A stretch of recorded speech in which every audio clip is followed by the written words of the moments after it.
Fiamme gialle a Palazzo Trissino, inchiesta su presunte gare d'appalto truccate, una decina di lavori pubblici finiti nel mirino degli inquirenti che starebbero verificando eventuali irregolarità nell'aggiudicazione dei cantieri.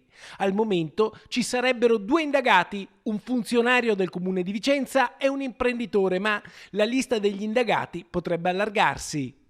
C'è un'indagine della Procura su alcune attività dell'ufficio tecnico, in particolare di un funzionario negli anni passati, quindi riguarda in particolare aspetti legati alle gare. Chiaramente noi non ne sappiamo di più perché è un'indagine appunto che sta portando avanti la Procura.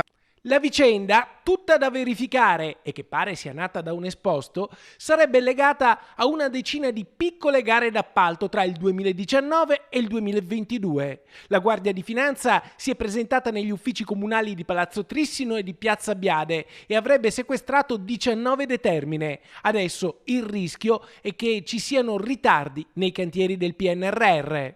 Si tratta di un funzionario che ha responsabilità importanti nella gestione delle gare PNRR che, come tutti sappiamo, hanno scadenze precise, altrimenti dobbiamo restituire i soldi. Quindi su questo fronte stiamo già cercando con tanta difficoltà di far fronte a questa situazione, individuando come organizzare al meglio gli uffici per fare comunque in modo di procedere, di fare in modo di non perdere le risorse e di portare a termine i lavori. Certo che è un problema, ecco, per l'amministrazione comunale.